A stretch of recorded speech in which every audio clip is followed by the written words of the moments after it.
Hansler v. Lehigh Valley Hospital Network, number 14-1772, Mr. Dion and Ms. Kirschenbaum.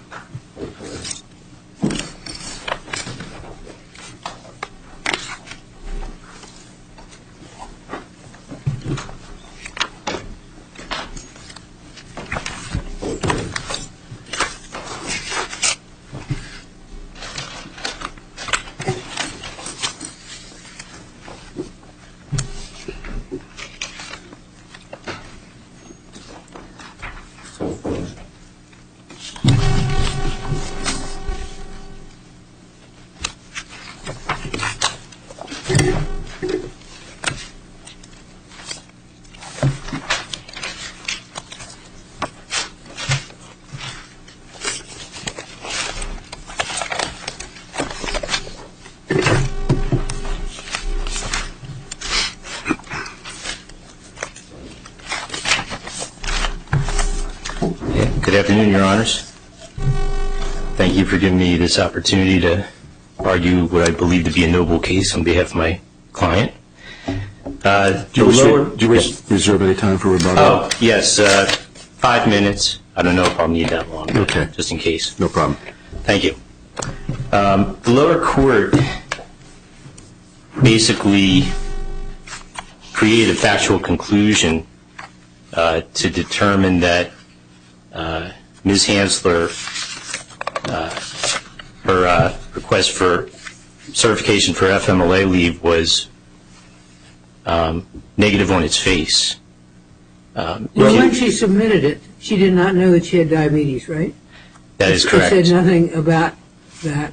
Yes. Is it not, at the time the letter is submitted, is that not the time at which the factual conclusions as to the defendant's condition should be drawn?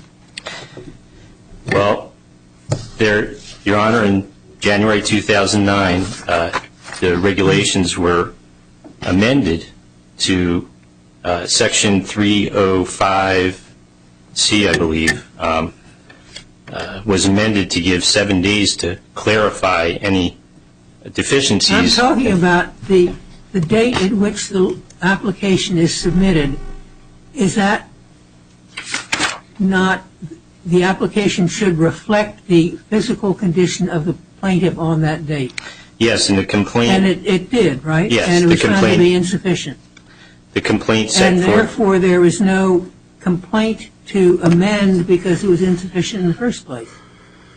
No, Your Honor. There was no need to amend the supporting... Well, there was no need to amend the complaint because the application, because it was found to be insufficient on its face, and that is reflected in the facts known as of that date. Right. The key word is insufficient, Your Honor. If the certification is found to be insufficient... Does it have to reflect the facts known as of that date? I'm sorry, Your Honor? Does it not have to reflect the facts known as of the date of the application? Yes. And were not those facts not adequate to make a claim? That was the basis of the claim being turned down, the application being turned down, because there was not sufficient cause to grant FMLA leave. Well, the doctor didn't put all the facts. As of the date of application. That would be, if we were to come to that conclusion, then we're not interpreting the facts in the light most favorable to the underlying plaintiff. As of the date of the application? I'm sorry? As of the date of the application. Right, because... Because she didn't know she had diabetes then. I can say that there's a possibility that the doctor could have amended the certification to say that he was testing her to see if she had diabetes or high blood pressure, and that he suspected that she suffered from a chronic condition.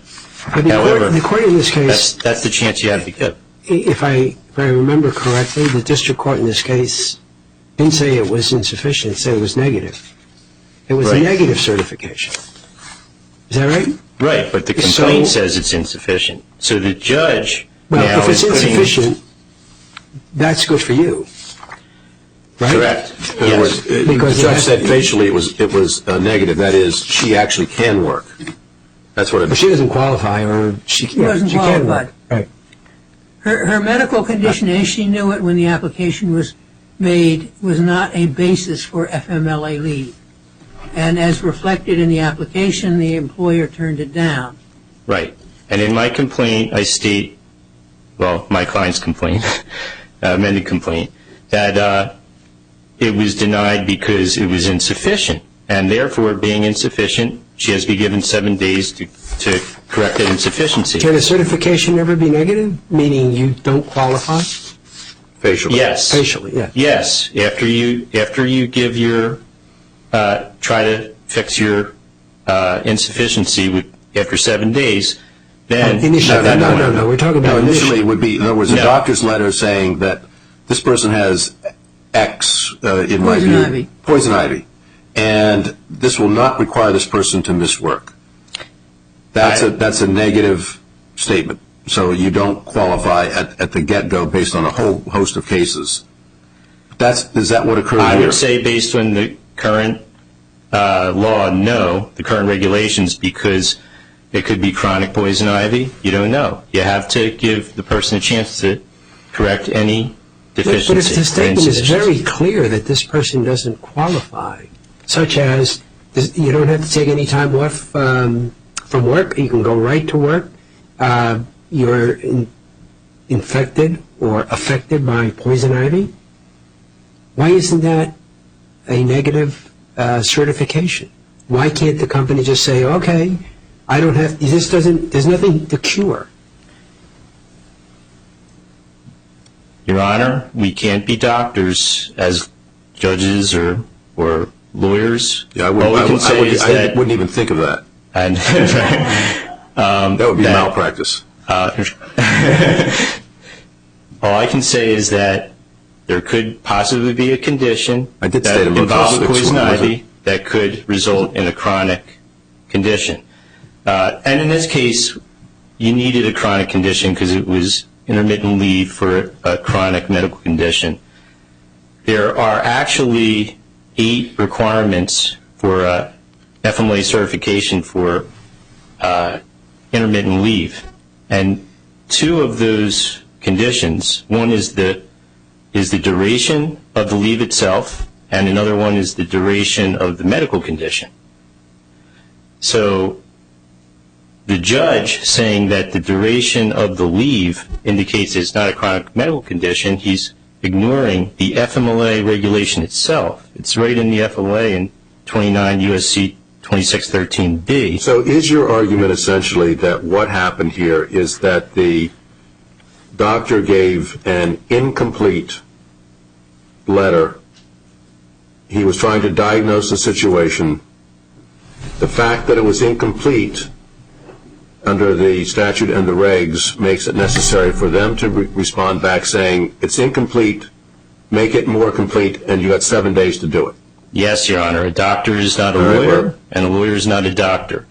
The doctor doesn't know what to put in there, so the employer had its right to ask for a clarification, but there was enough there to show that there was a possibility of the need for FMLA leave in the certification because she was suffering from shortness of breath, nausea and vomiting, and the doctor felt that she needed intermittent leave for 2 days a week. So hearing that, you're going to say, oh, just nausea and vomiting. You may say that, and that's not a serious medical condition. Or you can say, well, hey, maybe I should find out a little bit more about this. And that's where Would she have reapplied after she got her diagnosis? Or she'd already been fired? She was terminated. She was terminated, and then she got her letter informing her that the FMLA leave was denied after she was terminated. She was terminated on March 28th, and the letter was dated March 26th. March 26th, but she received it later. So all the circuit court cases that I've looked at indicate that that the employer has to give additional time for the person to correct any insufficiency in the certification. The Verdacki case, Just curious, could it have been corrected since the diagnosis of diabetes came much later? In early April. Earlier, yeah. Well, Your Honor, that's in the complaint. We're alleging it's a that hypothetical you don't have to deal with. in the complaint we're alleging factually that it would have been corrected had she been given the 7 days, because she actually learned in early April that she had diabetes and high blood pressure. Yeah, but if the employer had sent out a letter and given 7 days to cure, the diagnosis of diabetes would not have been available. Well, the letter was written on the 26th of March. Is it March? 30 days in March or 31? 31. Okay, and then so it's either the 2nd or the 3rd of April that she would have received the letter. Now, let's say that the test results were pending, the doctor could have asked for an extension, and under the FMLA, you only have to give notice or certification as soon as practicable. So you could reasonably imply that the doctor would have said, okay, I can give you more information, but let's wait for the test results. And When he had does every right that to do 7-day period begin? I'm sorry, Your Honor? 7-day cure period, when does it begin? The 7-day cure period begins when the employer puts the person on notice that they have 7 days to cure the deficiency. Is that it? I think, what's that? Is it when the date? It's not the date of the letter, I assume. It's when you receive the letter, or when you're deemed to have received the letter. I think that there's a limit to how long they can wait to ask for the 7 days, but in this case, it looked like they made their decision on the 26th. So, inferring the facts in the light most favorable to the plaintiff, I would assume that request would have been done on the 26th. Let's hear from Mrs. Kirschenbaum, then we'll get you back. Thank you, Your Honor.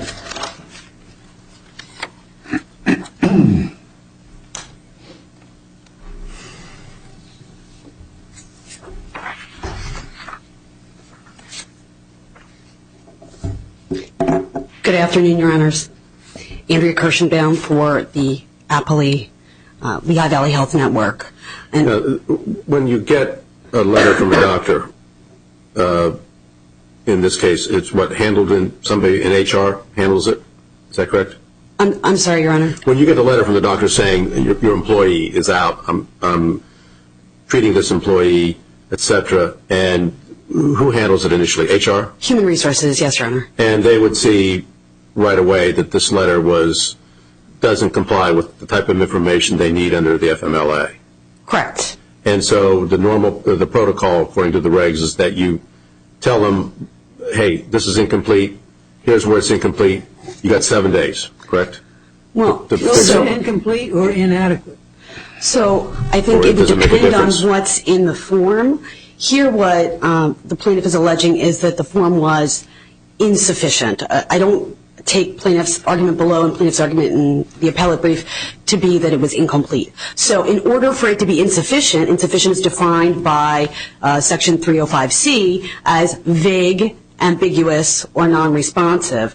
And I don't believe either below or before this court that plaintiff's counsel has argued that the certification at issue was vague, that it was ambiguous, or that it was non-responsive. In fact, the argument below and the argument here seems to be that had the plaintiff been given a cure period that she wasn't otherwise entitled to under the law, she would have bought herself a sufficient amount of time to have been eligible at a later moment in time. Why was she not entitled to a cure period? She was not entitled to a cure period because, as alleged by the plaintiff in her complaint, there's only one paragraph, paragraph 7 in the complaint, that references what is stated in the certification form. The only information was that the plaintiff had been suffering from a condition starting on March 1st, right? The certification is dated 13 days later on March 13th. The certification states that she was seeking intermittent leave of 2 times a week for a period of 1 month. So given that the plaintiff is pursuing an argument that she was entitled to FMLA. It sounds like the doctor's trying to get to a diagnosis here. And it was because, he's got symptoms that would often disqualify somebody from work, nausea, vomiting, at least for some period of time. And he's got to get to the bottom of this. And it takes until early April for him to do so. So it sounds like what he sent on March 13th, would you say it did not provide enough information to conclude that she had a chronic condition? It certainly didn't, but it didn't provide any information to infer a possible basis that there was a chronic condition. And I think that the statement that Mr. Dion is making, that the certification was seeking additional time to obtain a diagnosis, that's nowhere alleged in the complaint. Apart from that, I know your focus is on the complaint, but it seems to me that the regulation speaks to the obligation of the employer. In other words, it tells you what you're supposed to do. You should have done what the regulation tells you to do. In other words, if you get a certification that's insufficient, you have to provide, under the regulation, regardless of what Mr. Dion says, you have to provide an opportunity to cure. 7 days, right? Separate from this case, separate from the complaint. And the question is, did you do that or did you not? Well, so I think that the regulation clearly requires a cure period if a certification is insufficient, and I would submit to this court that based on what was submitted to Lehigh Valley Health Network, and as plaintiff has alleged, that certification was not insufficient as that term is defined by the FMLA regulations. You just lost me. I thought in response to Judge Ross' question that you said she used two adjectives, and you said the one you came back with was insufficient. So in response to the question whether it was incomplete or something else, you said, well, it was at least insufficient. Now I hear you saying something different. I don't remember that. Oh, I don't remember that either.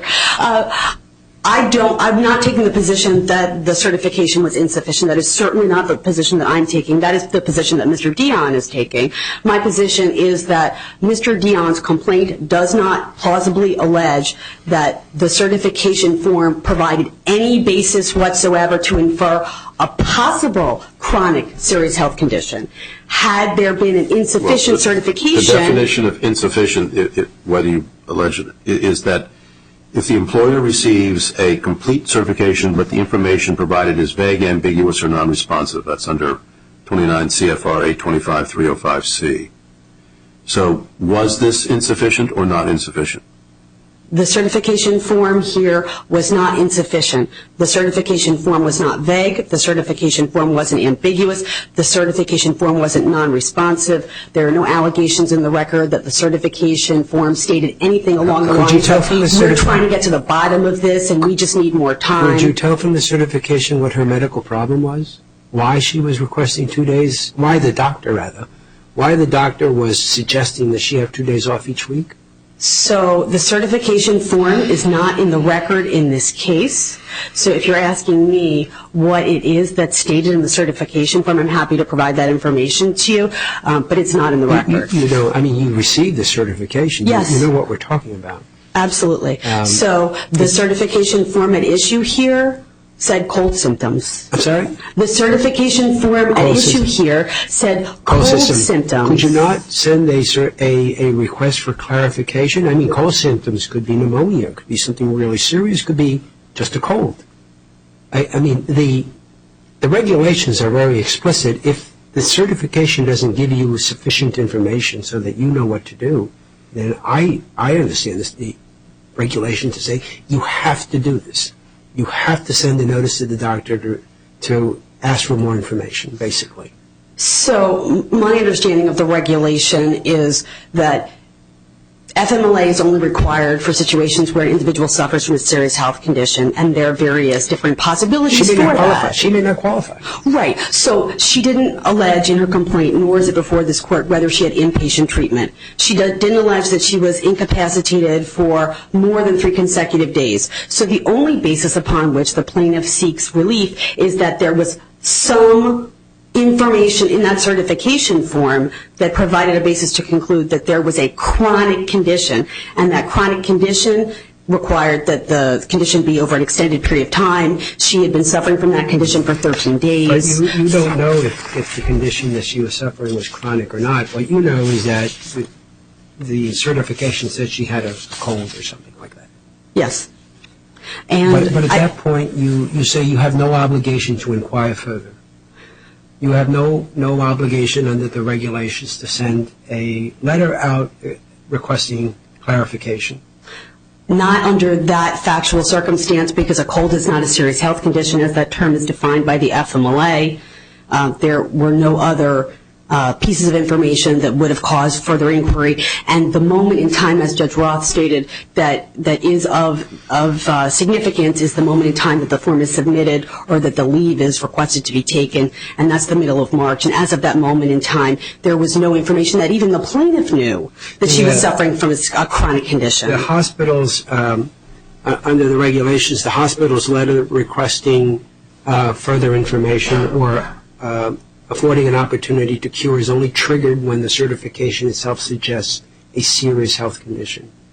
If the form is insufficient or if the form is incomplete, then the hospital would be obligated. But it's not triggered just because a serious health condition is not mentioned in the certification. So to me, what insufficient means is that there is some information that might suggest a chronic serious health condition, but not a sufficient amount of information to reach that conclusion, and that more information was needed. But on the face of the certification, there was no basis to conclude that plaintiff's symptoms or what was stated in the certification was a chronic condition. If I understand the district court's decision in this case, he said that the certification was negative. Yes. Could you talk about that? I don't know that the regulation embraces or mentions the word negative. So the district court was relying upon two decisions, the Stoops decision out of the Seventh Circuit and the Nowroki decision out of the Sixth Circuit. And that line of cases, is really that if you can tell from the face of a certification that the individual doesn't qualify for FMLA leave, that there's no obligation triggered to request additional information. That they will be, there's, as I understand, Stoops and the other cases, that they can come back to work. There's nothing really disabling them. That's on its face. That's clearly not what's on this March 13 letter, is it? So I think the Stoops and the Nowroki decision stand for the proposition that if you can tell from the face of the complaint the person's not eligible for FMLA leave. What I think Judge Fuentes is asking, and I'm asking the same, is how could you tell from the face here that this is a negative certification? Everything's okay. This person's going to be back fit as a fiddle and no need to take time off. It sounds like what really was happening here is the doctor's trying to figure it out. You've got to give doctors some time to try to diagnose what's happening with the patient. And if that had been stated in the certification form, maybe we would be in a different situation. But there's no factual allegations that that's what was stated. You're not going to get a doctor to say, I'm trying to figure it out. I understand. Well, I understand. You've been there, huh? Yeah. Yeah, I think fundamentally the holding of the district court is that plaintiff had not pled a sufficient quantum of information with regard to the certification form and in general for the court to infer that the plaintiff was eligible for FMLA leave. And I think that's distinct from what Mr. Dion is speaking about in terms of notice. I think that the line of cases with respect to notice is an opposite because we're past the notice phase. The plaintiff actually applied for FMLA, so the real question is eligibility for FMLA leave here. Well, the question really becomes, if you had sent something back, the argument would be, that says here, you're deficient or insufficient here or whatever, or however you want to play, incomplete, you haven't given us the information that we need, here's what we need. He would have had another week, and by that time he would have diagnosed the two conditions that he ultimately did. It seems that this case fits easily within that regulation, and that's why it's there. It's time. You have a time to correct before you terminate. I think that the regulation only provides for that time to correct under certain circumstances, and that essentially the argument made by Mr. Dion is that automatically all employees should have a second bite at the apple, that second opportunity, even where there's no basis to infer from the face of the certification that the individual has any eligibility for FMLA leave. And that would be to ignore 305C if the application was beyond incomplete or insufficient. The purpose of the regulation, I was trying to think about this, it seems like it's remedial in nature, much like we say statutes are remedial to cure deficiencies of the past. instances where, for example, employees get fired for missing a couple of days' work despite a doctor's note and so forth. So in that light, I'm wondering if we should interpret it as a remedial regulation to affect its purposes, which is to require, even in cases of doubt, an opportunity to cure. So that would, in effect, eviscerate the limitations of incomplete and insufficient and require a second opportunity. Well, but, if it's insufficient, I think the regulation speaks very clearly to that, if it's insufficient. Mr. Dion doesn't argue that it is, in fact, he argues it's insufficient. Those are the words used in the regulation, right? Incomplete or insufficient. Yes, and then insufficient is defined as vague, ambiguous, or non-responsive. And I think as that term is defined by the regulation, Mr. Dion doesn't argue that the certification here was vague. He doesn't argue that it was ambiguous, and he doesn't argue that it was non-responsive. Well, was it incomplete? Mr. Dion doesn't argue that either. Not as of the date it was submitted. What Mr. Dion argues fundamentally is that the plaintiff didn't have a diagnosis. Had she had a diagnosis, that the situation would have been differently. But employers aren't required to look into the future and this court shouldn't impute knowledge to an employer or to anyone that is unknowable as of the moment in time that the certification form is submitted. Isn't that why you have an extra week to try to get the knowable information that's unknown at the time the certification is sent? Well, if the certification form said an individual undergoing testing and requires X and Y, if there had been inpatient treatment, then she would have qualified. If there had been absence for more than 3 consecutive calendar days with continuing treatment, she would have qualified. There are various different circumstances under which she could have potentially qualified, but she didn't qualify under any of those circumstances. And so Mr. Dion is reaching to the chronic regulation because it alleviates his obligation for inpatient treatment for more than 3 days of incapacity. But the record is clear that she didn't have a diagnosis of a chronic condition, and she didn't provide any information in the certification that would have put Lehigh Valley Health Network on notice that she was suffering potentially from a chronic serious health condition. All right. Thank you very much. Thank you. Mr. Dion.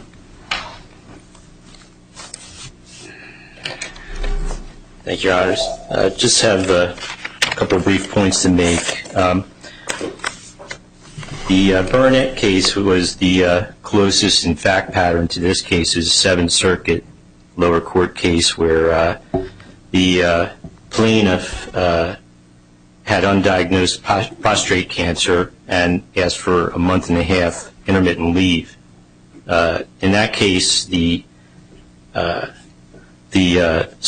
lower court determined based on that was a Seventh Circuit case where a lot of my cases are case law is coming from. They said they easily conclude that Burnett satisfied the third and fifth elements of a prima facie case of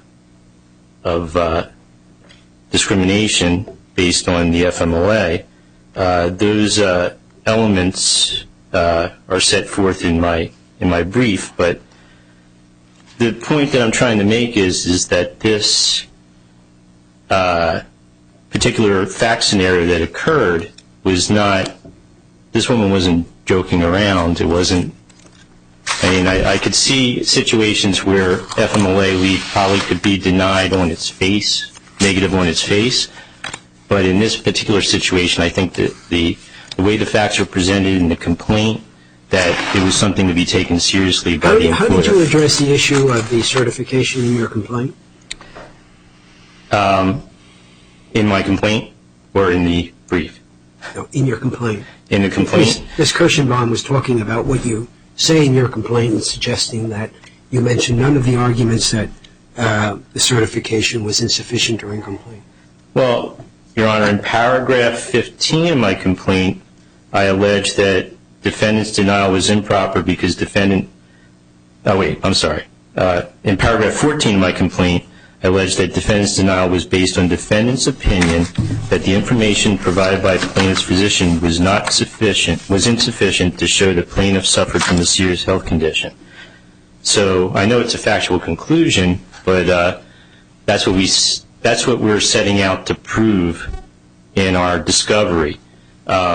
We can't really, all we know is that it was denied unfairly, and the plaintiff believes that it was denied because they felt it was insufficient in some way. And then in paragraph 15, I say, well, she should be given 7 days to correct that insufficiency. These are the facts that the plaintiff put forward in the complaint, and these facts must be accepted as true for purposes of this motion. So, All right, thank you very much. Thank Appreciate you. it. Thank you. Thank you to both counsel, and we'll take the matter under advisement and recess the court.